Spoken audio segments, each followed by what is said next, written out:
Ayan, mga kapatid, magandang araw at oras ninyo, saan man kayo naroon, ano man ang inyong katayuan sa buhay. At muli, andito ang inyong maliit na lingkod, ang inyong mababang kapatid na inutusan ng ating Ama, paulit-ulit ay magbigay ng paalala. Ang sayo pa ng ating Ama ay saway na mula sa Kanya.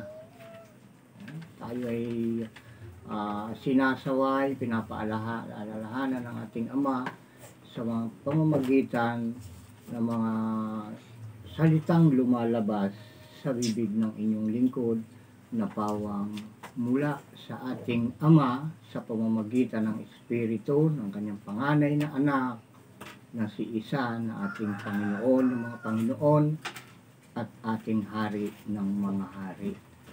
Bago tayo dumako sa mensahe, mga kapatid, ay tanggapin niyo muna ang basbas na mula sa ating Ama sa pamamagitan ng Kanyang panganay na anak, ang ating Panginoon si Isa.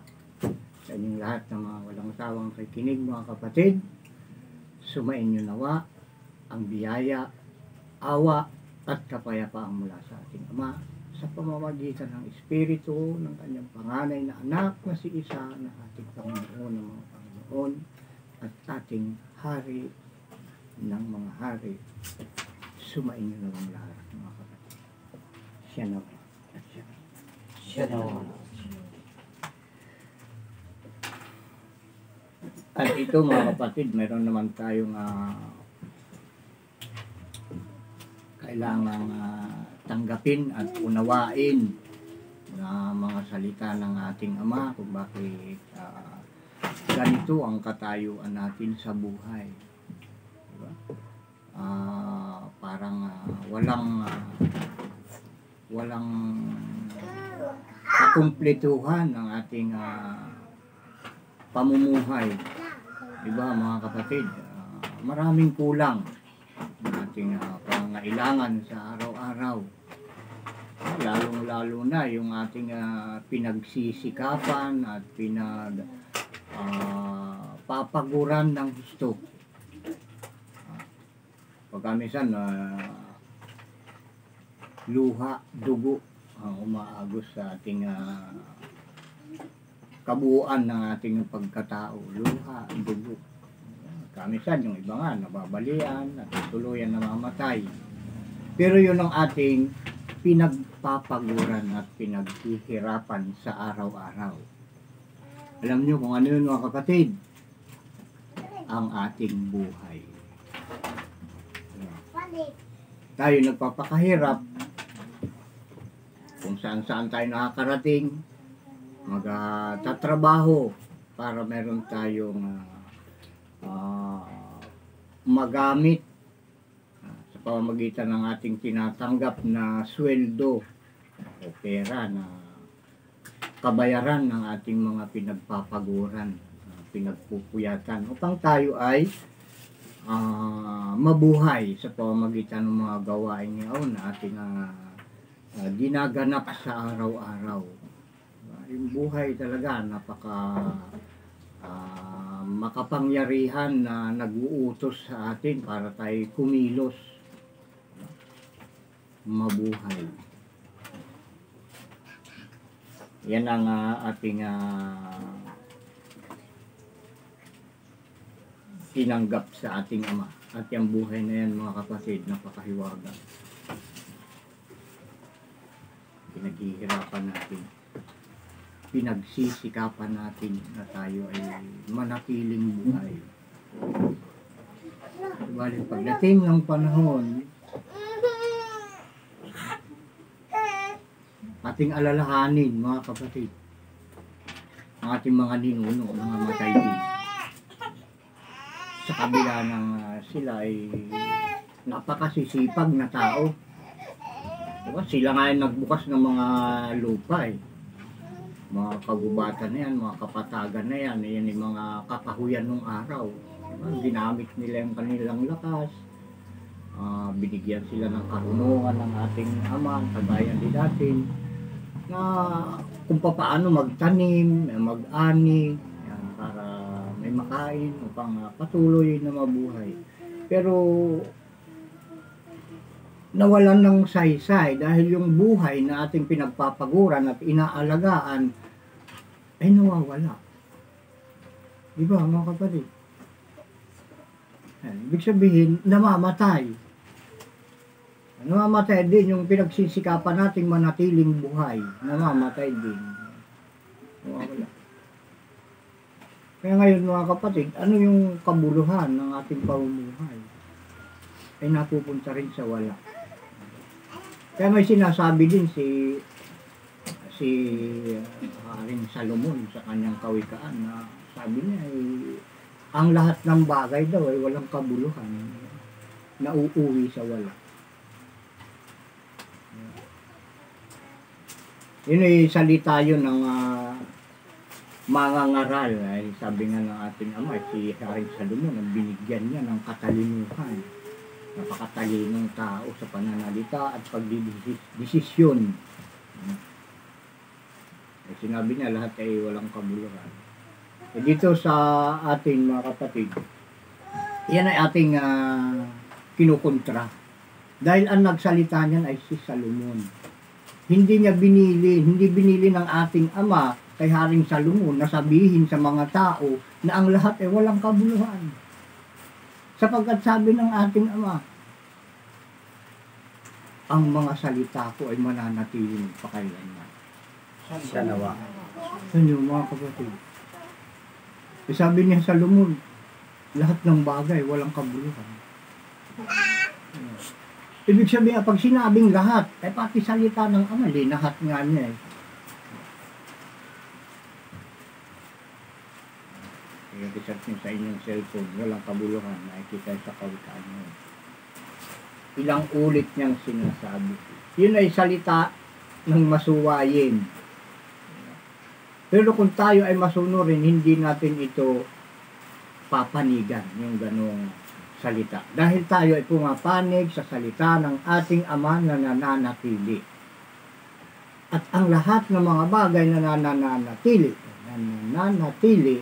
ay yun ang may mga kabuluhan, mga kapatid. Dahil ang ating ama ay tumatahan siya sa langit ng mga langit. Sa kanya ay walang kamatayan. May buhay na walang hanggan. Ngayon, tinatanggap ng bawat isa simula pa noon at hanggang ngayon, kasalukuyan mga kapatid, tinatanggap ng mga tao ang kamatayan. Bakit may ganun mga kapatid? Samantalang ang ating ama ay nabubuhay magpakailanman. Sa kanya'y walang kamatayan. Ibig sabihin mga kapatid, kung tayo ay anak ng ating ama na may buhay na walang hanggan, walang kamatayan, kung ikaw ay anak ng may buhay na walang hanggan, sigurado mayroon ka rin, mga kapatid. Kung ikaw ay tunay na anak. Pakaisipin nating mabuti. Kung ano ang mayroon sa ama, mayroon din sa anak. Dahil doon mo makikita ay sa anak eh. Kung ano yung ugali ng ama. Pag-aralan mo mabuti kung ano yung kinikilos ng ama, at yun, makikita mo rin sa anak. At yung nagsasabi na siya ay anak, makikita mo sa kanya na siya nagsasabi na siya ay anak, makikita mo sa kanyang kilos sa pagsasalita, ganun din yung kanyang ama. Dahil may kasabihan nga tayo eh, kung ano yung ginagawa ng anak, ng ama, ay ganun din yung ginagawa ng anak. May English pa ata doon. Anong tawag doon? Like father, like son. Niniwala ba kayo doon mga kapatid? Siya nawa. Like father, like son. Kaya ang panganay na anak ng ating ama ay may buhay na walang hanggan dahil kung ano yung ginagawa at pinagagawa ng ama sa kanya na anak, yun ang kanyang ginawa. Kaya siya nga ay nagtamo ng buhay na walang hanggan mga kapatid. Walang makagawa ng ganun. Yan, sa kabila na tayo ay pinangakuan ng buhay na walang hanggan ay walang nakakarating. Nag-iisa lang mga kapatid. Yung talagang tumupad at gumanap ng ipinag-uutos ng ating Ama. Yan. Yan ang dahilan kung bakit ang tao ay namamatay. Samantalang merong pangako ang ating Panginoong si Isao Ama na buhay na walang hanggan. Kita nyo, pag-aralan natin mabuti mga kapatid. At hindi lang pag-aralan, kundi sundin natin itong turong ito para marating natin yung buhay na walang hanggan.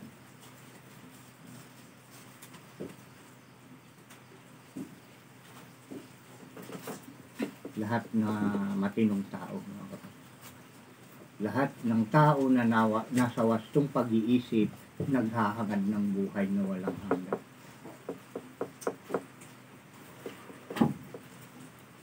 Kaya sino mang naghahangad ng buhay na walang hanggan, makinig kayo mga kapatid.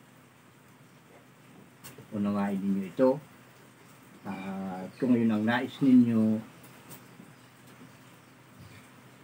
makakamit ninyo ito pag inyong sinunod. Dahil ito ay utos sa tao. Ito yung mga salita ng pangako na buhay na walang hanggan mga kapatid. Simulan natin sa Ezekiel 18:21. Ayan, may handa na ninyo inyong mga ballpen at papel. Hanapin natin mga kapatid kay Ezekiel yung pagkabanggit ko kanina. 18:21. Ayun, 18:21.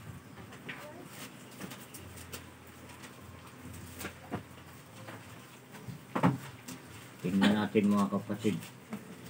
Ito yung mga pangako. Unahin natin yung mga pangako na may buhay na walang hanggan talaga. Pero napakarami nang namatay. Ezekiel 18:21 at doon din sa 28.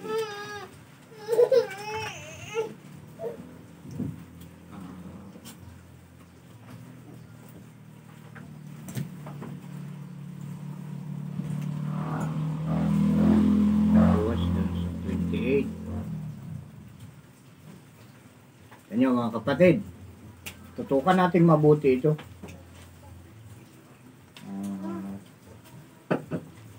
Bawat isa nga magkakasakit. Diba, yung mga nagkakasakit ng malubha, ba dinadala sa doktor.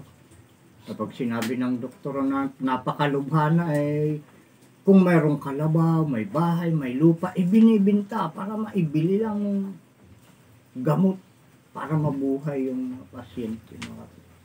Napakahalagang buhay. Ito ang mga pangako mga kapatid para tayo magtamo ng buhay. Hindi na tayo problema mga kapatid. Kung ano-ano mga dapat gawin para mabuhay. Ito lang ang dapat nating gawin. Pakatutukan ninyo itong mensahe natin ito ngayon na ating tinanggap mula sa ating Ama sa pamamagitan ng Espiritu ng kanyang panganay na anak na si Isa na ating Panginoon ng mga Panginoon at ating Hari ng mga Hari. Ezekiel 18:21. Ngunit kung ang masama ay humiwalay sa kanyang lahat na kasamaan na kanyang nagawa at ingatan ang lahat na aking mga palatuntunan at gumawa ng tapat at matuwid, siya'y walang pagsalang mabubuhay, siya'y hindi mamamatay. Siya nawa. Kita mo mga kapatid, walang pagsalang, basta tinupad mo yung mga palatuntunan ng ating Ama. Walang pagsalang mabubuhay, siya'y hindi mamamatay. Kita nyo, andun pa sa 28, Ezekiel 18:28, mga kapatid, kita nyo, kung ilang ulit sinasabi ng banal na kasulatan na may buhay na walang hanggan, hindi ka makakakita ng kamatayan. Yan, basahin natin. Ezekiel 18:28. Sapagkat siya'y nagmumuni-muni at humiwalay sa lahat niyang pagsalangsang na kanyang nagawa. Siya'y walang pagsalang mabubuhay, siya'y hindi mamamatay. Kita nyo, yung pagsalangsang, yung pag inutusan ka, pag nabasa mo yung 10 utos, manatili ka doon. Huwag kang hihiwalay para ikaw ay huwag matawag na sumasalangsang. Mga kapatid, 10 utos. Kaya niya hinasabi ko sa inyo, ako yung propeta na kagaya ni Moises. Yung 10 utos nandito sa akin. Ibinibigay ko sa sanglibutan ito, mga kapatid, para ang lahat ay mabuhay, ang lahat ng sumusunod, mga kapatid. Hindi ko muna ibigay ito sa inyo, nalaman nyo ito, ay mabubuhay na kayo. Hindi sa ganung paraan, mga kapatid. Kailangan pag nalaman mo ito, gawin mo. Hindi yung nalaman mo lang pero hindi mo ginagawa. Kailangan pag nalaman mo, gawin mo. Yan. Dahil nandun nakasubaybay o nandun nakaipit ang buhay. Hindi ka mamamatay. Mga palatuntunan. Yung mga itinakdang palatuntunan. Ha? Yan. At andun pa sa Ezekiel 33:15. Bilangin ninyo kung ilang beses sinalita yung buhay na walang hanggan. Ito, pangatlo na to, mga kapatid. Ezekiel 33:15. Hanapin muna natin. 33:15.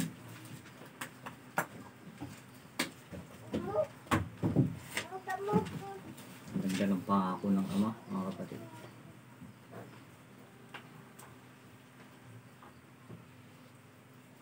Yan, Ezekiel 33:15.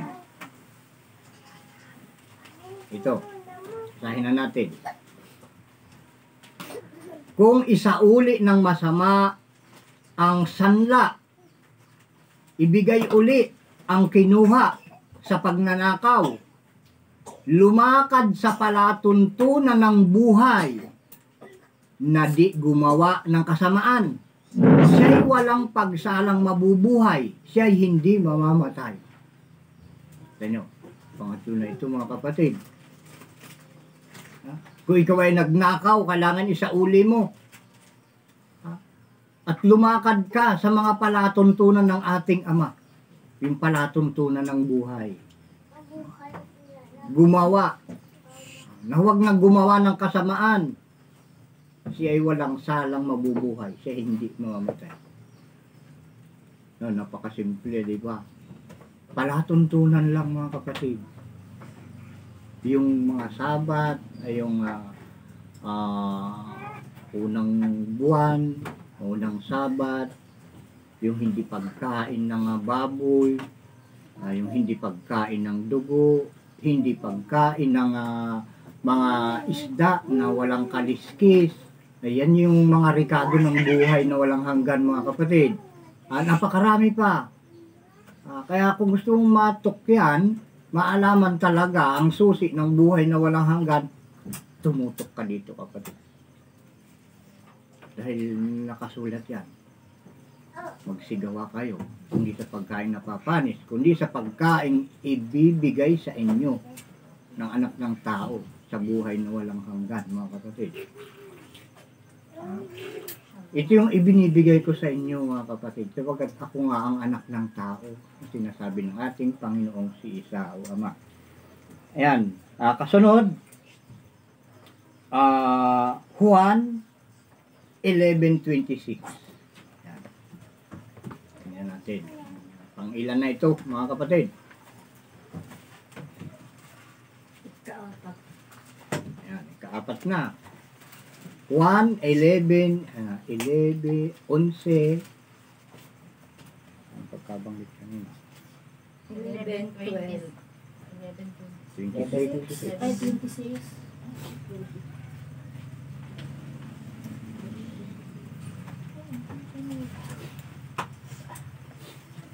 Sa inyo mga kapatid. 1, 11, 26. Tingnan nyo kung natagpuan nyo na sa inyong cellphone o kaya sa Biblia, sa Bible, ika sa English.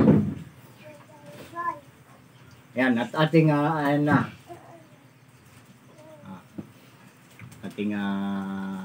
basahin na mga kapatid. Isulat na lang ninyo kung hindi nyo pa natagpuan. 1, 11, 26. Basahin na natin.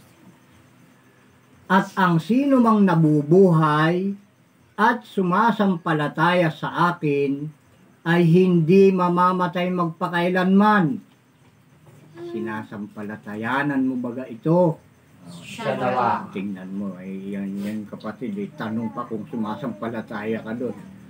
Kung naniniwala ka doon na hindi mamamatay magpakailanman yung mga tao na sumasampalataya sa ating Panginoong si Isa o Ama. Wagkat walang ibang pangalan sa silong ng langit mga kapatid. Sukat nating ikaligtas sa tiyak na kamatayan. Walang ibang pangalan. Nag-iisa. Sa English nga, only one. One Lord God. Isa o Ama. One Lord God. God. Ito, kaya lang tayo, Pilipino kasi tayo nasa Pilipinas. Kaya lahat ng ginagamit natin dito, mga salita, mga sinusulat, ay pawang Pilipino. Salitang Pilipino, sulat ng Pilipino. Dahil yan ang nagpapakilala na tayo ay tunay na Pilipino sa pamamagitan ng mga ginagamit nating sulat sa Tagalog na pananalita. Ayan. Sa mga Tagalog na pagbasa at sa mga bigkas ng mga salitang Tagalog, mga kapatid, Pilipino. Ayan. Sa English yun ay Filipino language kung ikaw ay Pinoy. Pag taga-Pilipinas ka, tunay kang Pinoy, kailangan Tagalog talaga. At may kasabihan nga tayo dyan. May kung sino, hindi ko natandaan kung sino nga kumanta nun ang hindi magmahal sa sariling wika ay higit pa daw ang amoy sa bulok na isda. Diba? Baliwala na ngayon yun sa mga karamihan dahil sa amin lang kasabihan lang. Pero ang totoo mga kapatid, ang nagpapakilala sa isang tao kung ano siya o taga saan siya ay yung kanyang salita. Diba? Pag nagsalita ka ng Bisaya, yun, Bisaya ka. Pag nagsalita ka ng English, ibig sabihin, Amerikano ka. Diba? O, pag nagsalita ng German, ay German ka. Kaya tayo ay meron din mga patunay na nakasulat kung ano yung sabi nila citizenship mo. Diba? Kung ano yung talaga pagkatao mo. Ay kung ikaw ay Pilipino, yung nakasulat na talaan, naka-registered ka, pinanganak ka, ikaw ay Pilipino, tapos ikaw naman ay ang pananalita mo ay puro English, ikinahihiya mo na ikaw ay Pilipino. Diba? Ikinahihiya mo yun. Dapat kung kinakahiya mo na magsalita ng Tagalog, kinakahiya mo na ikaw ay Pilipino, palitan mo na yung pagkarehistro sa'yo na ikaw ay Pilipino, kinahihiya mo na nga. Palitan mo na. Diba? Mag-English ka na mag-English, tanggalin mo na rin yung kapanganakan mo na ikaw ay sa Pilipinas at ikaw ay Pilipino. Diba? Maging totoo lang tayo. Kung ano yung binigay sa atin ng ating Ama, tanggapin natin ang buong puso, huwag natin palitan. Pilipino tayo, Tagalog tayo dapat. Ayaw nagtataka sa mga presidente natin, mga Pilipino, yung mga napakarami, mga matataas na may katungkulan sa ating bansa, ay napakabihirang magsalita ng Tagalog. Ay sila ang itinayo ng Ama ng mga leader sa Pilipinas. Ay magsasalita ba naman ay puro English? At paano maintindihan ng mga sulit na Tagalog? Diba? Eh, yun nga. Binabali naman, wala na nila na sila ay mas mabaho pa sa bulok na isda. Eh, bali wala na sa kanila yun. Kapalan na lang ng mukha. Eh, yung mga salita man din mga kapatid na tunay, eh, ni parang sampal sa atin. Eh, pakapalin na lang yung mukha. Diba? Ganun yung ginagawa. Ewan ko kung ano yung kanilang mabigat na dahilan kung bakit binabaliwala nila yung mga tunay na kasabihan, mga kapatid. Yung mga tunay na kasabihan tayo. Ayan, ilan na. Balik tayo doon, mga kapatid, sa mga pangako ng buhay na walang hanggan, walang kamatayan. O dito sa Mateo 16:28, tanyo, Mateo 16:28. Atras tayo. May mababasa naman tayo dito. Mateo 16:28.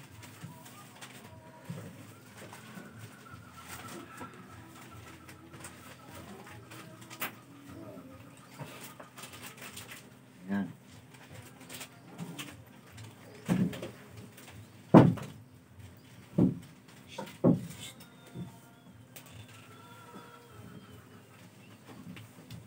Ito, malaman ito mga kapatid, itong mga salitang ito. At sa ibang mga Sabado na lang natin papaliwanag yung laman nito. Babasahin natin, Matthew 16:28. Katotohanang sinasabi ko sa inyo, may ilan sa nangakatayo rito na hindi matitikman sa anumang paraan ang kamatayan, hanggang sa kanilang makita ang anak ng tao na pumaparito sa kanyang kaharian. Siya nawa. Tingnan nyo. Talagang may pangako ng buhay na walang hanggan. Ay meron pa lang hindi makakatikim ng kamatayan, mga kapatid. O, ayun. Pang ilan na yan? O, andun pa sa Matthew 16:29. Ha? 1929 mga kapatid, pasensya na kayo. Dahil magkadikit kasi yung 16:28. 19:29 ng Matthew.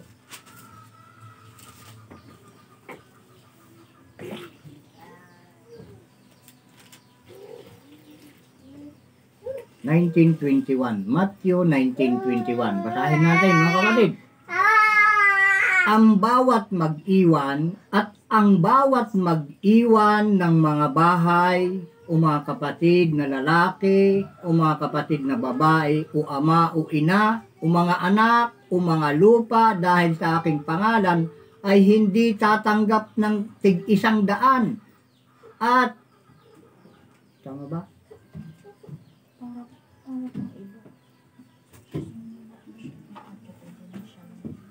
Sabi ka na, 29. 29.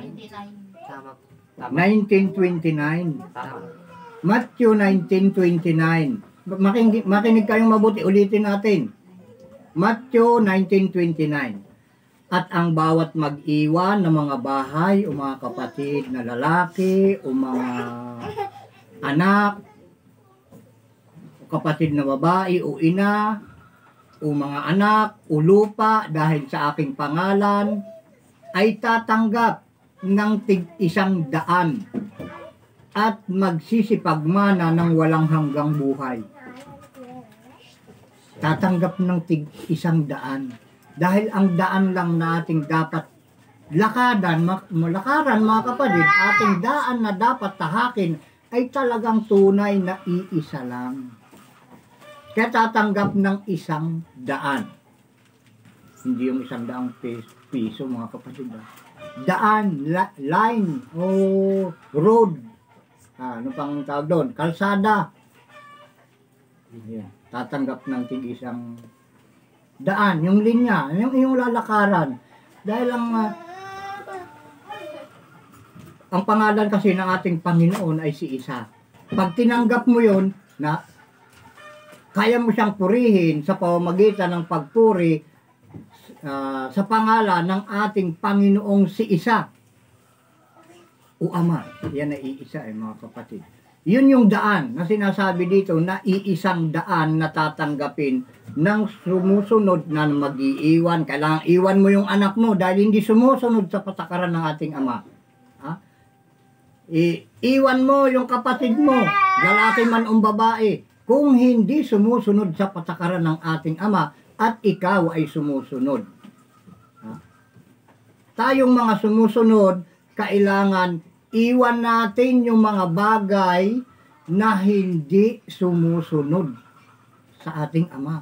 Para tayo bigyan ng ating Ama ng isang daan, isang road, isang linya, isang kalsada na dapat nating lakaran.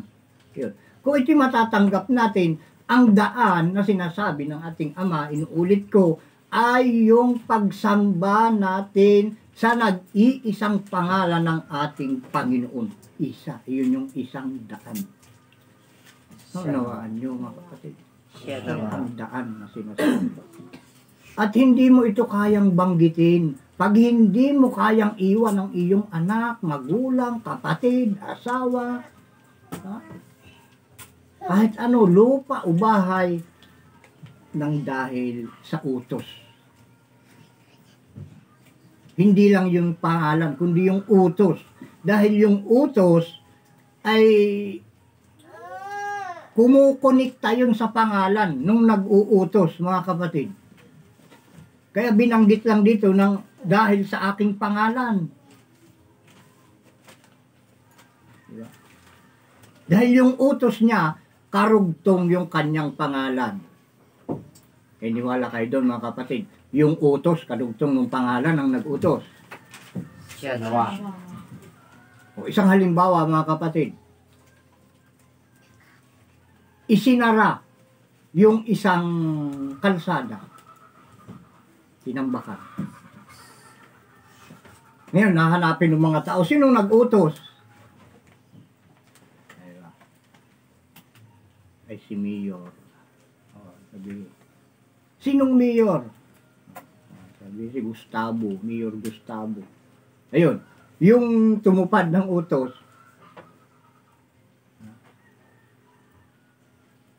nakakunik ngayon siya doon sa pangalan nung nag-utos. Dahil tinupad mo yung utos. Yung utos na nagmula sa ganong pangalan. Diba? Kaya yung utos ay kadugtong din ng pangalan. Inutusan ako ni Mayor, nasarahan ko itong kalsada.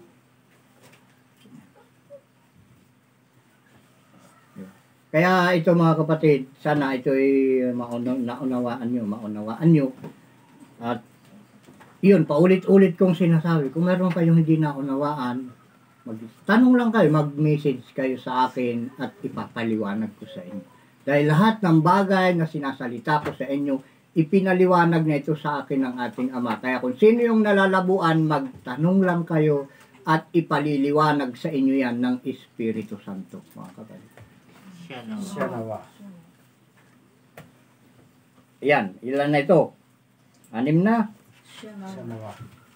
Andun pa sa Juan 3:14 hanggang 15. Yan. 6 na, pang-6 na ba? Ito pang-ilan ito? Pang-pito. Mga kapatid, pang-7 na pala ito na salita na kinaroroonan ng buhay, pangakong buhay na walang hanggan. Juan 3:14 hanggang 15.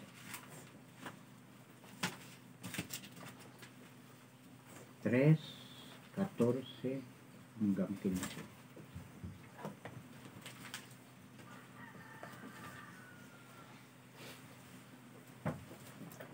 Ayan. Natagpuan na ninyo mga kapatid. Juan 3:14 hanggang 15. Basahin na natin.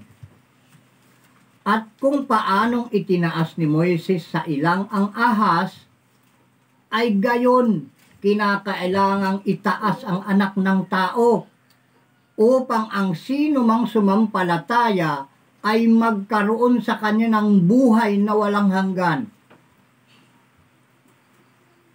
Wala ba kayo dito mga kapatid? Siya nawa. Ibig sabihin nito, itaas.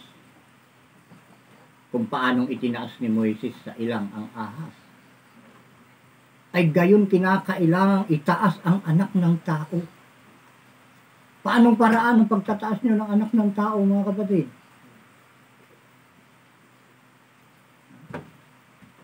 Kailangan yung sundin ang lahat niyang sinasalita na ayon sa ipinag-uutos ng ating Ama. Yun ang uri ng pagtataas mga kapatid. Kailangan yung igalang at ituring ninyo na siya ay mula sa Ama. Siya ay sinugo ng Ama. Kung hindi ito magagawa, hindi kayo magtatanong ng buhay na walang hanggan mga kapatid. Pag hindi nyo kayang itaas, hindi nyo kayang sampalatayanan ang nagsasalita sa inyong harapan ngayon na sinugo ng Ama. Aluhaan nyo ito mga kapatid. Ito ay isang napakalaking tip para sa inyo mga kapatid.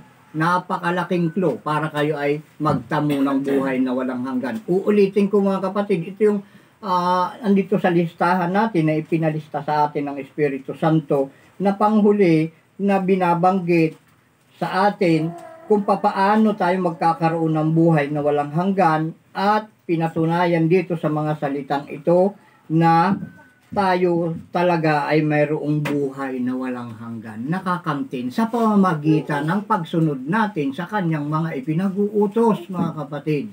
Kaya ito inuulit ko, Juan 3:14 hanggang 15. At kung paanong itinaas ni Moises sa ilang ang ahas, ay gayon kinakailangang itaas ang anak ng tao. Yan, purihin, paniwalaan. Upang ang sino mang sumampalataya ay magkaroon sa kanya ng buhay na walang hanggan. Diba? At yan ay binanggit din sa Juan 6:27, mga kapatid. Itong patunay na ito sa anak ng tao. Juan 6:27. Ito palagi nating binabanggit. Ulitin natin. Ito ay kadugtong ng Juan 6:27. Ayan. Ito, basahin natin ito mga kapatid. Juan 6:27.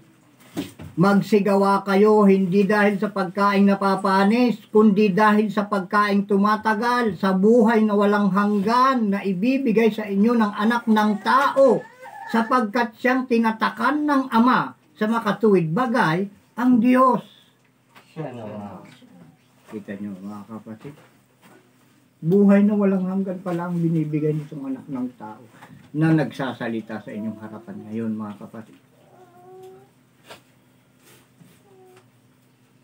Pero sa mga tao na naghahangad ng mga bagay na mahalaga dito sa lupa, ang tingin nyo sa nagsasalita sa inyong harapan ay walang halaga. Sapagkat yan ang nakasulat mga kapatid. Binigyan ng Ama ng kabuluhan ang mga bagay na walang halaga sa sanglibutan. Kung ito'y pawalan ninyo ng halaga, ito ay makabuluhan sa ating Ama. Kung ito'y walang kabuluhan sa inyo, ito ay mahalaga sa Ama. Dahil nung huli nating mensahe, nabanggit natin na ang gusto ng tao ayaw ng Ama. At ang ayaw ng Ama, yun ang gusto ng mga tao. Ngayon, pag ito'y ginusto ninyo, dahil ito'y gusto ng ating Ama, anak ka ng Ama at ikaw ay kapatid ko. Siya nawa. at anak at magulang. Mga kapatid. Kung ikaw ay matanda, ay ikaw ay aking magulang. Kung ikaw ay kaedad ko, o mas bata ka sa akin, ikaw ay aking kapatid.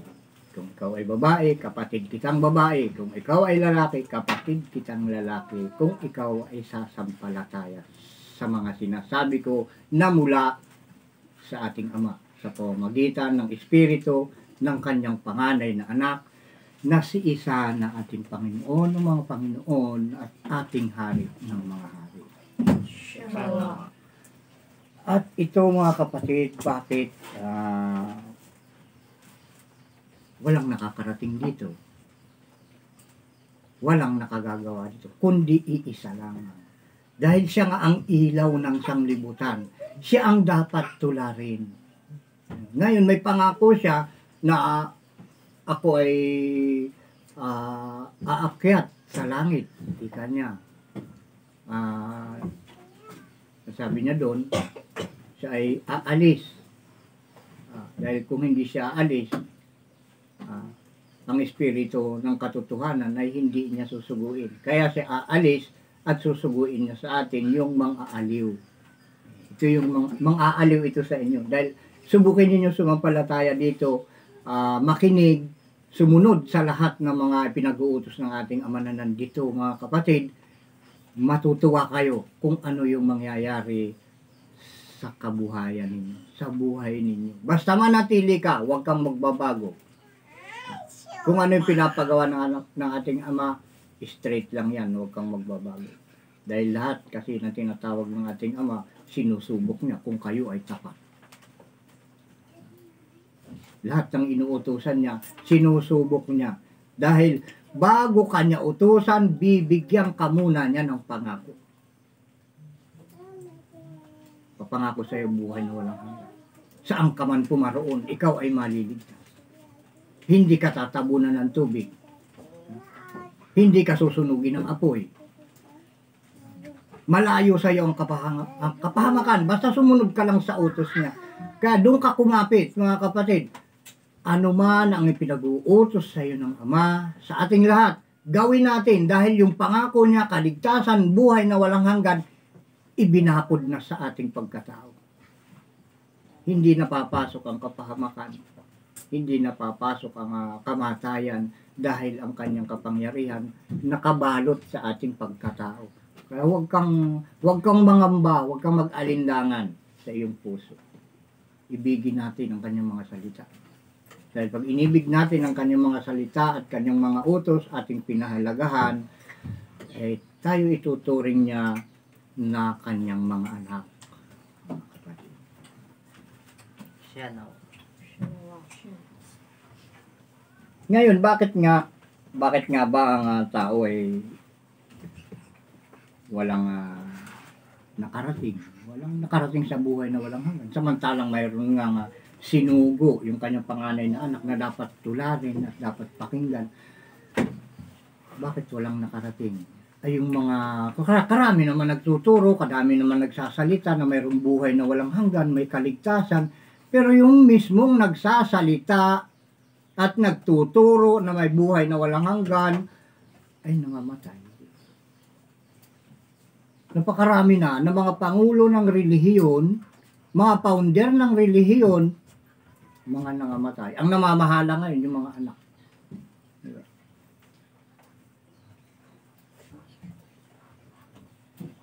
Kaya wala sa kanila, hindi nakarating sa kanila at hindi nila nagawa ang tunay na ipinag-uutos at pinagagawa ng ating Panginoong si Isa o Ama.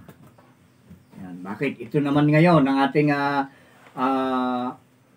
papakinggan, mga kapatid.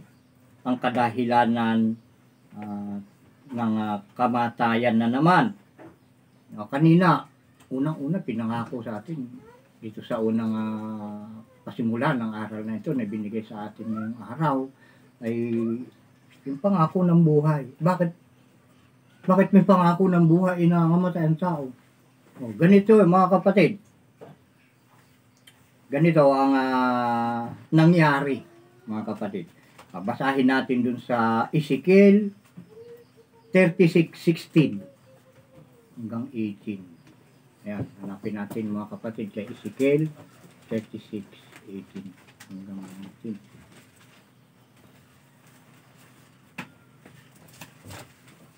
Ilang oras na tayo? Ilang minuto na? 45 minutes. Oy, mga kapatid, sana matapos natin ito. Napakahalaga nito. Meron tayong 6 na mensahe. Tayo ay nasa ikalawa pa lang. Ayan, ay malapit na tayo mag-isang oras. 36. 16 hanggang 18. Siya nawa. Nakapakahaba pa naman to hanggang 28. 16.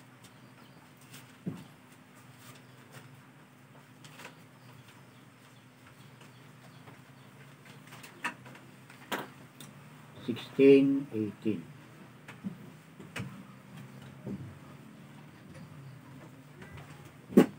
Haba mga kapatid.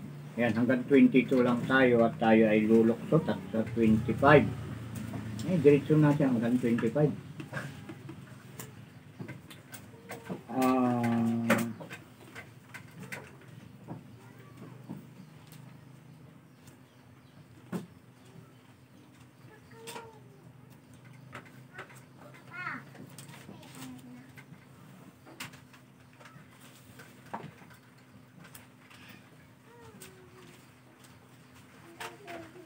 Ezekiel ba talaga? Sagad natin hanggang 28 mga kapatid. Basahin agad natin. 16 hanggang 28.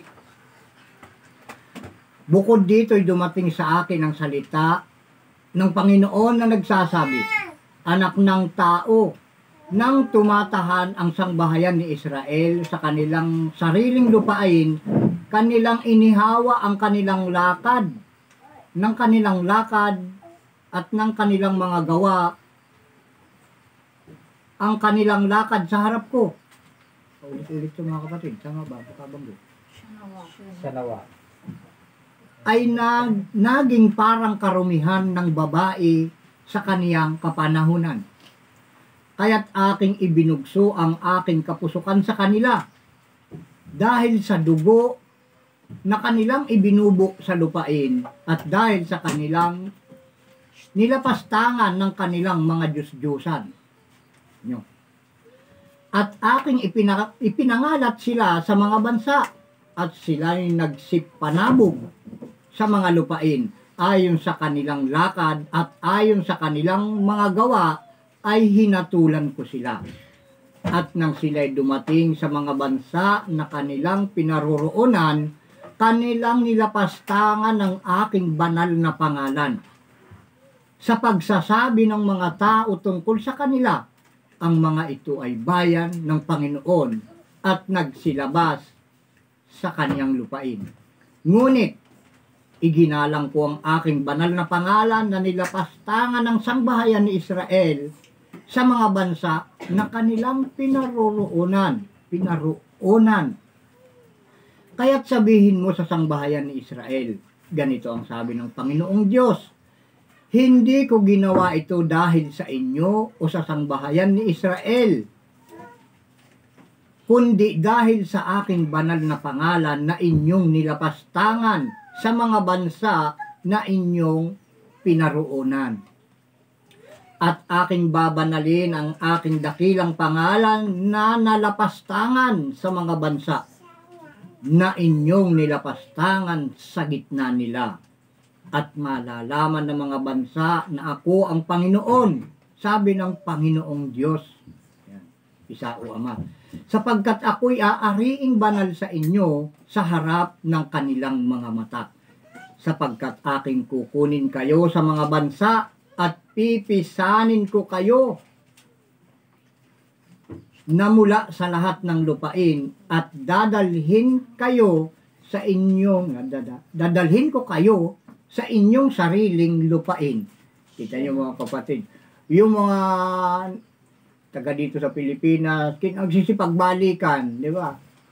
Dahil ito yung salita ng ating Ama, babalik sa mga sariling lupain. kahit ikaw ay 40 years na sa Israel o ikaw man ay 50 years na sa Germany, ibabalik ka ng Ama dahil yung salita niya, ibabalik ka sa inyong sariling lupain. At ako'y magwiwisik ng malinis na tubig sa inyo, at kayo'y magiging malinis sa buo ninyong karumihan, at sa lahat ninyong mga Diyos-Diyosan, lilinisin ko kayo.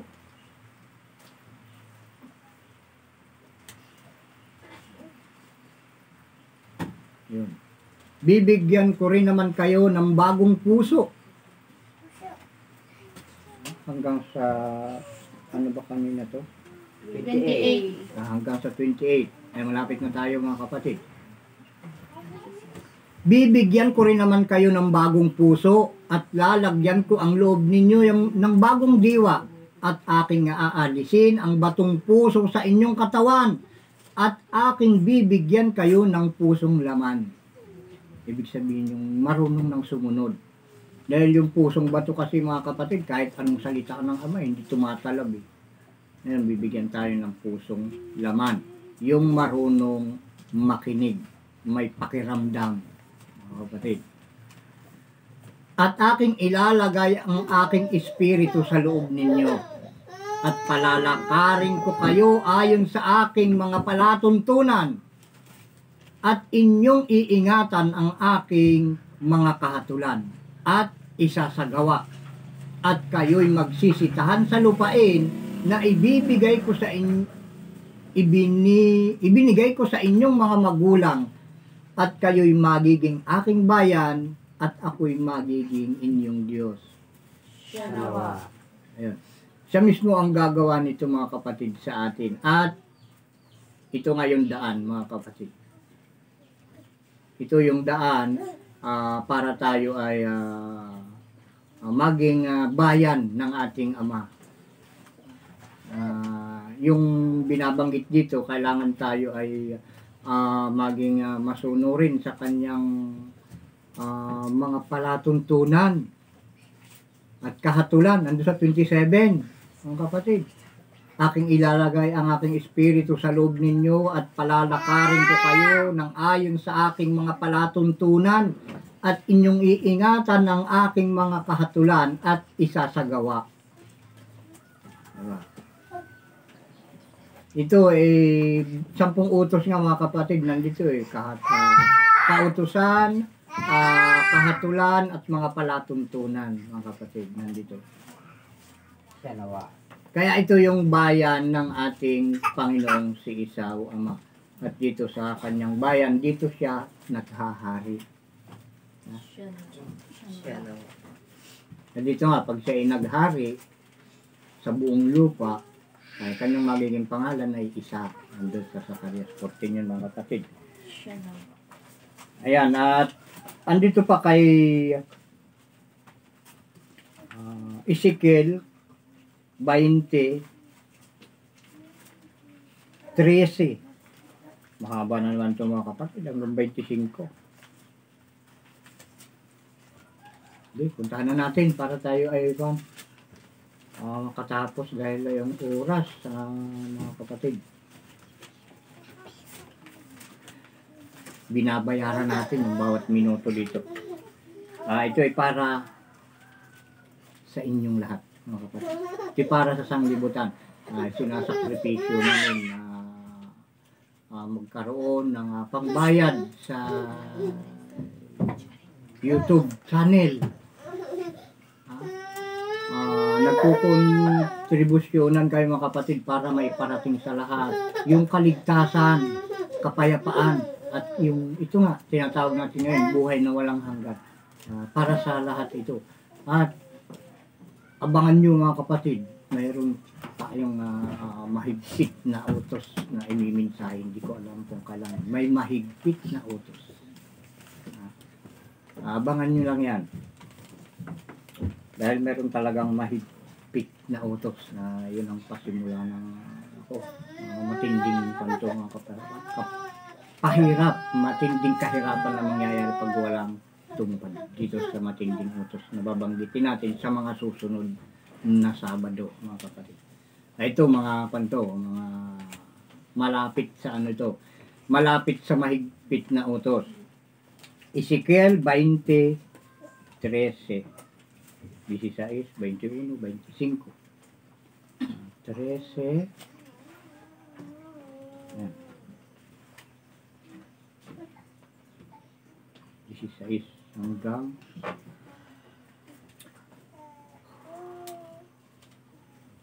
ito, puputol-putulin na lang natin ito mga kapatid. Ay mahaba. Yan, simulan natin. Ezekiel 20:13 hanggang 25 ito mga kapatid. Ngunit ang sangbahayan ni Israel ay nanghimagsik laban sa akin sa ilang. Sila hindi nagsilakad ng ayon sa aking mga palatuntunan at kanilang itinakwil ang aking mga kahatulan na kung gawin ng tao ay mabubuhay sa mga yaon. Kita niyo mga kapatid. At ang aking mga sabat ay kanilang nilapastangang mainam. Nang magkagayo sinabi ko sa aking ibubuhos. Sinabi ko na aking ibubuhos ang aking kapusukan sa kanila, sa ilang upang lipulin sila. Nilapastangan ng mga sabat ng ating Ama, yung mga kahatulan. Ngunit ako'y gumawa alang-alang sa aking pangalan upang huwag malapastangan sa paningin ng mga bansa na sa paningin ng mga yaon ay aking inilabas sila. Bukod dito, iginawad ko naman ang aking kamay sa kanila sa ilang upang huwag ko silang dalhin sa lupain na aking ibinigay sa kanila na binubukalan ng gatas at pulot na siyang pinakamainam kaysa lahat ng lupain. Sapagkat kanilang itinakwil ang aking mga kahatulan at hindi nagsilakad ng ayon sa aking mga palatuntunan. Nilapastangan ng aking mga sabat sapagkat ang kanilang mga puso ay nagsisunod sa kanilang mga Diyos-Diyosan. Ang pinakamatindi dito mga kapatid. Yan tayo nga, puputulin natin ito. Lulukso tayo sa 25. Pasensya mga kapatid, nakikialam na naman si Juan. Kumakati yung lalaman na ito. Inom po muna tayo mga kapatid, mainit na tubig. Dahil pag malamig, lalong kakati. Ito. Wala na.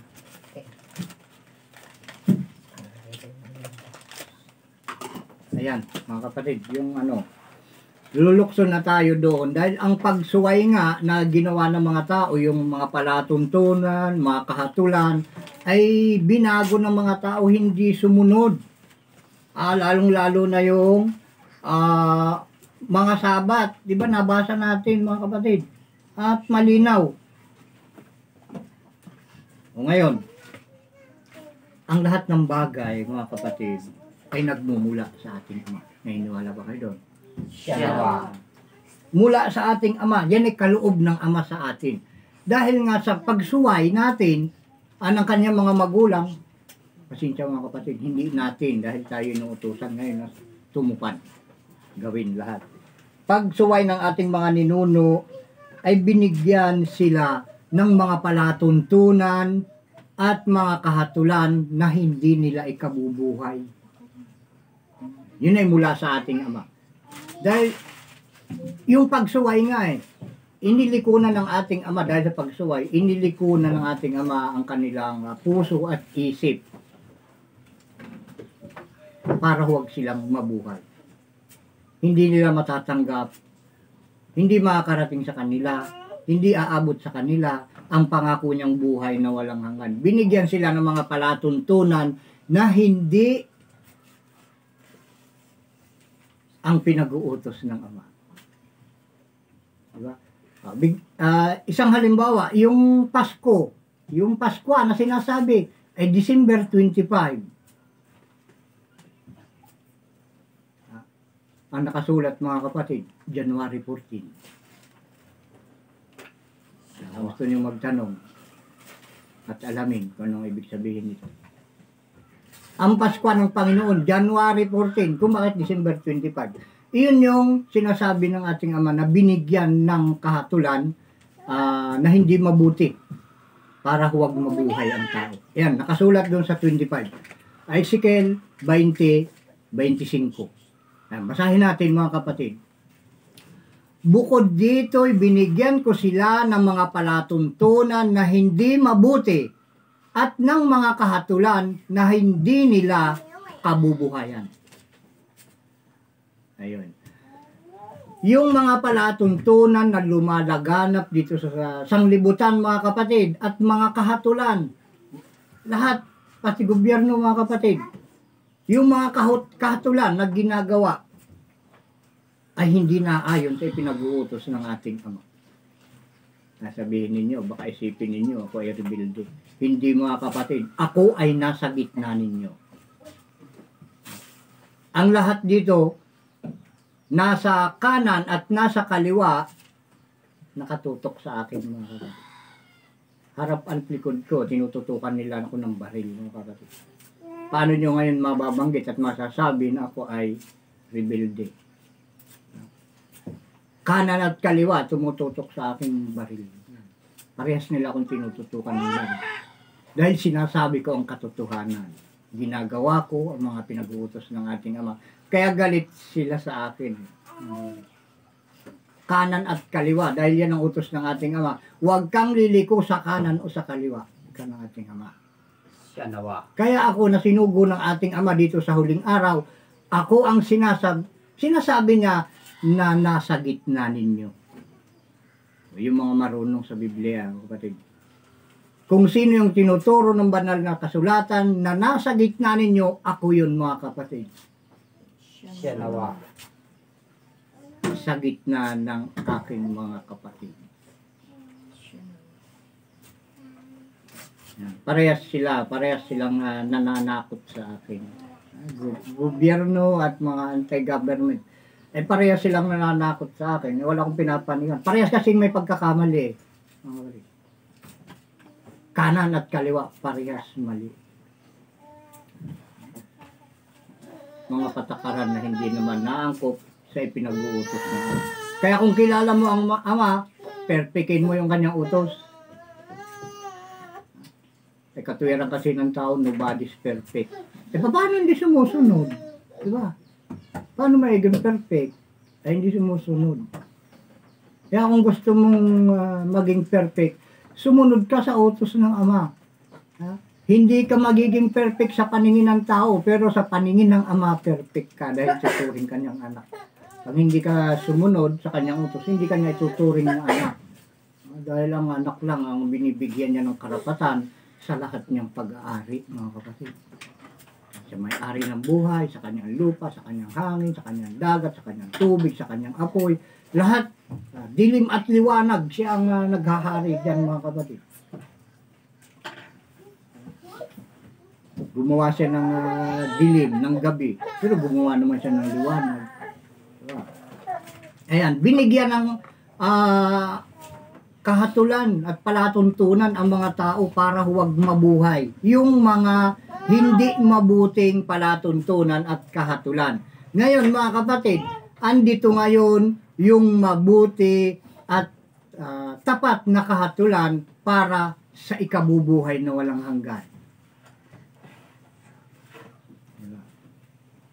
Itinuturo ng ating Ama sa pamamagitan ng Espiritu ng kanyang panganay na anak na si Isa na pinagagawa niya sa kanyang huling sinugo, mga kapatid, na nagsasalita sa inyong harapan. Ayun. Kaya pala namamatay ang mga tao, mga kapatid, dahil binigyan ng ating Ama. Yan.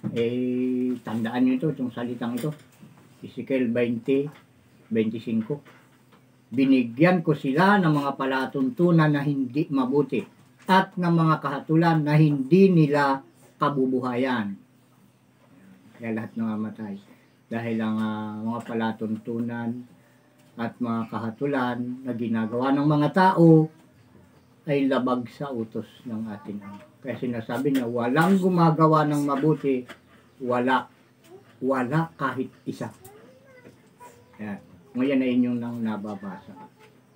At yan ay ilang bihis na nating inaiminsahe mga kapatid. Siya nawa.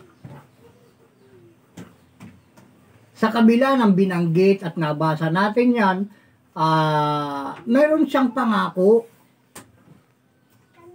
Walang gumagawa na mabuti. Pero mayroon siyang pangako. May binanggit siya kung sino yung dapat pakinggan at sino ang dapat sundin.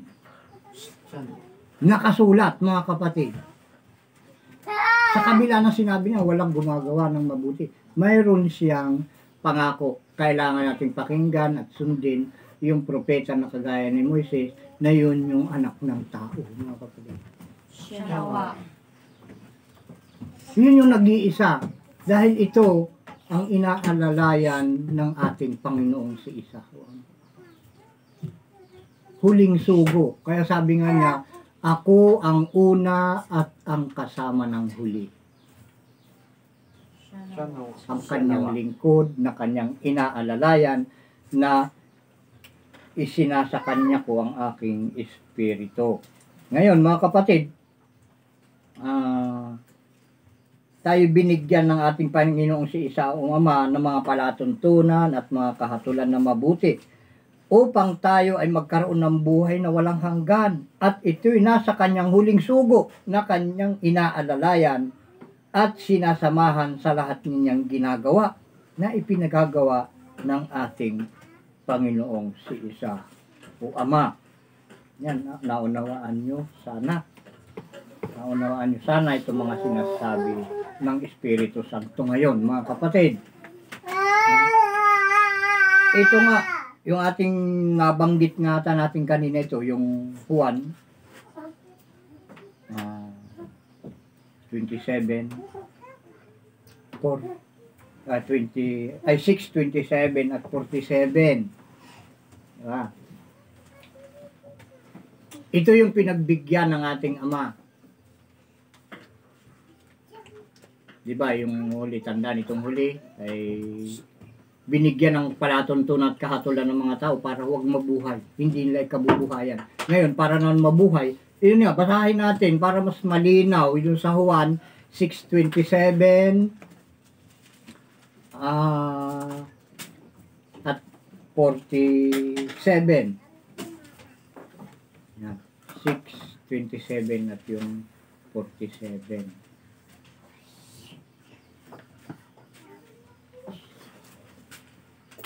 Ito, mga kapatid. Ito hindi ko na mabilang kung ilang beses ko binanggit ito sa lahat. Ito para lang sa inyo ring i-improve, lalapit sa Ama. Ito yung mga patunay. Tandaan, yung huli nating binasa, binigyan tayo ng palatuntunan o sila ng mga nauna sa akin ng hindi mabuti para huwag silang mabuhay, hindi nila kabubuhayan. Ngayon, ito yung pangako naman niya sa atin. Magsigawa kayo, hindi dahil sa pagkain na papanis, kundi dahil sa pagkain tumatagal, sa buhay na walang hanggan na ibibigay sa inyo ng anak ng tao, sapagkat siya tinatakan ng Ama sa makatuwid bagay ng Diyos. O ito, inuutusan na naman tayo dito sa bagay na ito. Wag na nating pagmatigasin ng ating puso, mga kapatid. Dahil huli na, wala nang nag-iintay pa sa atin na ibang pag-asa. Ito yung huling pag-asa na ito, mga kapatid. Wala nang iba, kahuli-hulihan na ito. Di ba napakadami na, si Moises, si Jonas, napakarami ng sinugo. Ang panganay na anak ng ating Ama. Akala natin huli na yun, pero may salita siya. Mayroon susuguin ang panganay na anak ng ating Ama na kanyang aalalayan. At ito nga yun, mga kapatid, na nasa gitna ninyo. Na kung ano-ano pinag-iisip ng mga tao rito eh. Ayun, doon sa 47, Ito, may mababasa natin dito, 47. Basahin natin. Katotohanang sinasabi ko sa inyo, ang sumasampalataya ay may buhay na walang hanggan. Siya nawa. Kita nyo mga kapatid, ikarugtong pa pala ito sa kan. Hindi pa pala ito kadamay kanina dito sa ano. Sa 7 na pinaruroan ng buhay na walang hanggan. Kita nyo. Ang sumampalataya talaga mayroong buhay na walang hanggan. Andito nga sa Juan 6:47. Di katotohanan sinasabi pa ng ating Panginoon si Isa. Ang sumasampalataya ay may buhay na walang hanggan. Siya nawa.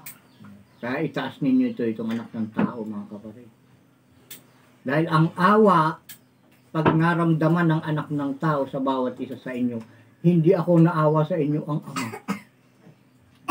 Kaya pagsikapan ninyong tulungan ito mga kapatid para huwag gaanong mahirapan sa pagpapatupad ng mga utos ng ating Ama. Magtulungan tayo para ating maikalat ang salita ng Ama para hindi lang kami ang magtamo ng buhay na walang hanggan. Lahat sana tayo mga kapatid. Tulungan natin ang sinugo ng ating Ama upang tayo makatulong maiparating sa ating kapwa na mayroon palang buhay na walang hanggan talaga. At nandito sa lupa ngayon. Ilang taon na ito? 6 na taon na ata kami mga kapatid. Mag-6 na. 6 na ba? Siya nawa. Siya nawa. Ayun. 2017 mga kapatid.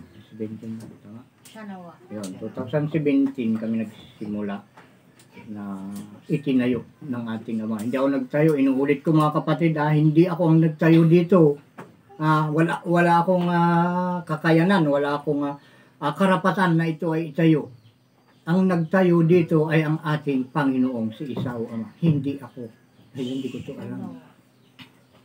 Hindi ako ang founder dito mga kapatid. Dahil pag sinabing founder, ikaw ang nagtayo. Kaya akong patawag na founder mga kapatid. Ako'y alipin at lingkod lamang ng ating Panginoong si Isao Ama. Utusan niya lang ako dito. Yan. Ito nga, ito yung binigyan tayo ng mabuting palatuntunan at kahatulan na ating matatagpuan kung ating susundin ang mga sinasabi at pinagagawa ng anak ng tao. Yan.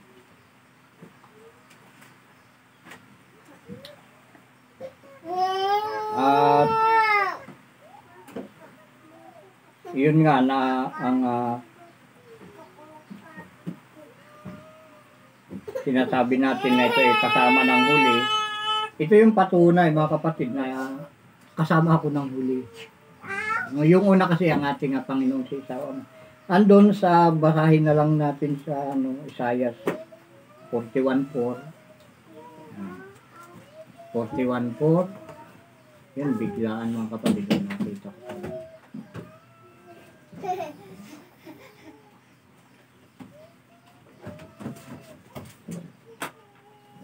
Ito dapat nating paniwalaan.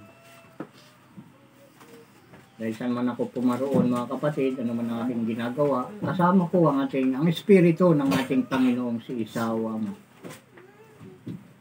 Hindi mo ito pwedeng pagbantaan o kaya kung ano-anong isipin mo rito. Babalik sa iyo kung ano ang isipin mo sa akin.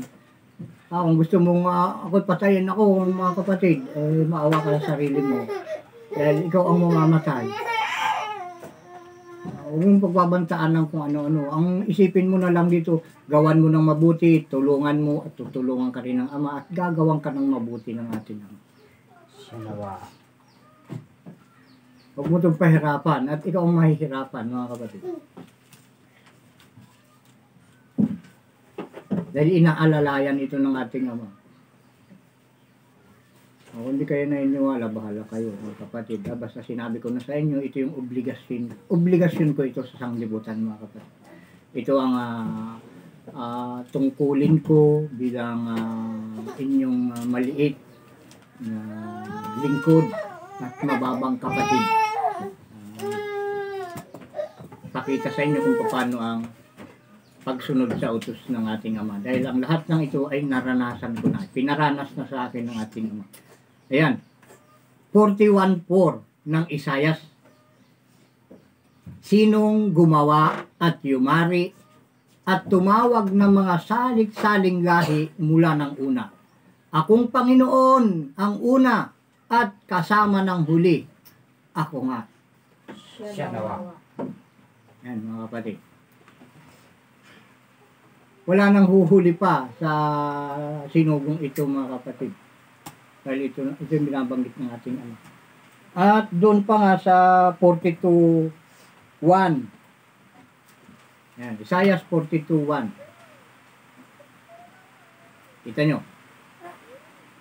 Pamagat dito ay sa Bible. Ang pangako ng Panginoon sa kaniyang lingkod.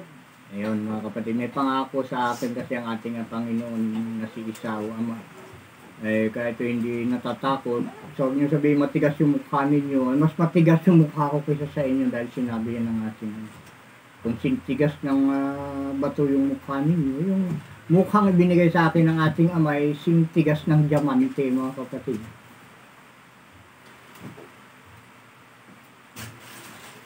Yung magpapala sa akin, pagpapalain ng ating Ama. Yung gustong magparusa sa akin, yan ang paparusahan ng Ama. Kung sino tumulong sa akin, tutulungan niya ng ating Ama. Lalong-lalo na kung ikaw ay sumunod at tuladin ang lahat na pinapagawa sa atin ng ating Ama. 42:1 ng Isayas. Narito ang aking lingkod na aking inaalalayan, ang aking hinirang na kinalulugdan ng aking kaluluwa. Isinasa kanya ko ang aking espiritu, siya'y maglalapat ng kahatulan sa mga bansa. Kanya mga kapatid. Isinasa kanya ko ang aking espiritu. Kanyo. Ando naman sa Juan 4:23. Kapatid, Juan 4:23. Ano, may gitna ata tayong sa mayroon. Juan 4:23.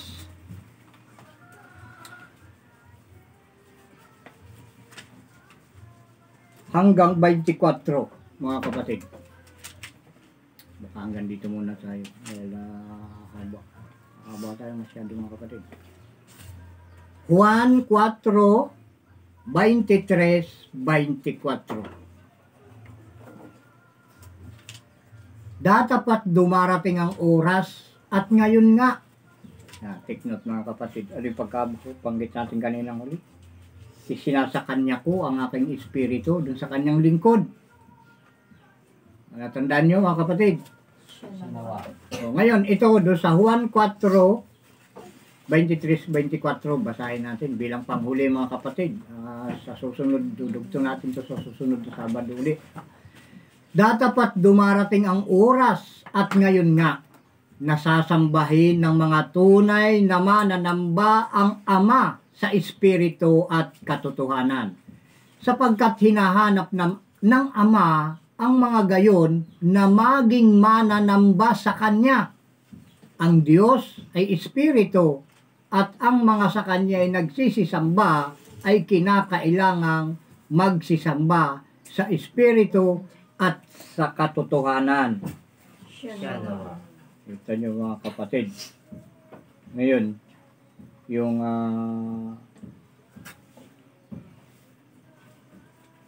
espiritu ngayon, ano ba yung espiritu ngayon mga kapatid? Andun sa babasahin natin sa Juan 4:23.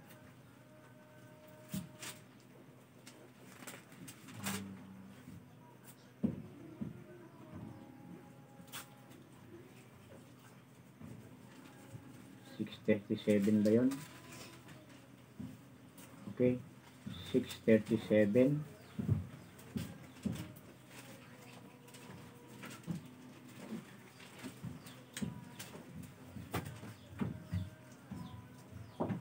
Kailangang sumamba sa Espiritu. 6:63.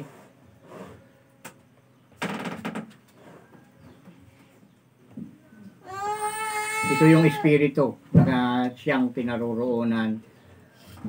Ang kinaroroonan ito ay ang anak ng tao, mga kapatid. Kailangang sumamba ang lahat sa Espiritu. Dahil andito nga sa Juan 6:63, yan, ito yung ating mababasa, mga kapatid.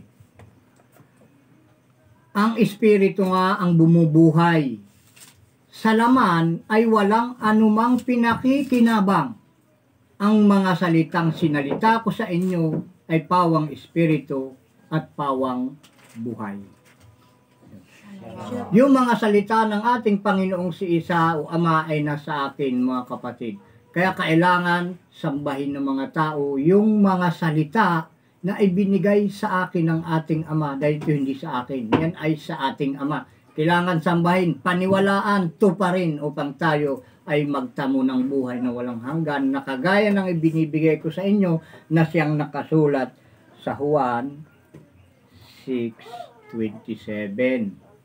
Mga kapatid, yung ibibigay sa inyo ng anak ng tao na ipinagagawa ng ating Ama sa inyo. Yan, yung buhay na walang hanggan. Kailangan ito ay tanggapin ninyo, mga kapatid. Kung gusto ninyong magkaroon ng buhay na walang hanggan. At mga kapatid, hanggang dito na lang muna tayo dahil ito nga yung oras na humahaba. At sa lahat ng mga nakikinig, sumusubaybay at tumutupad sa mga salita ng ating Ama. Ayan, unang-una kay Rodessa Pastor Litana, kay Dimares, Kakatyan, at si Laina Pastor Litana, lalong-lalo na si Florida Pastor Helenman at ang kanyang pamilya. Mga kapatid, sa inyong lahat, ang biyaya, awa at kapayapaan ng ating Ama sa pamamagitan ng Espiritu ng kanyang panganay na anak na si Isa na ating Panginoon ng mga Panginoon at ating Hari ng mga hari ay sumainyo ang lahat. Siya nawa at siya nawa. Yan, mga kapatid, ay mayroon pa tayong maliit na dapat pakinggan, ang pagsaksi at patutuo ng mga alagad ng ating Panginoong si Isa o Ama. Yan, mga kapatid, hanggang sa muli nating pagdadaog pang puso.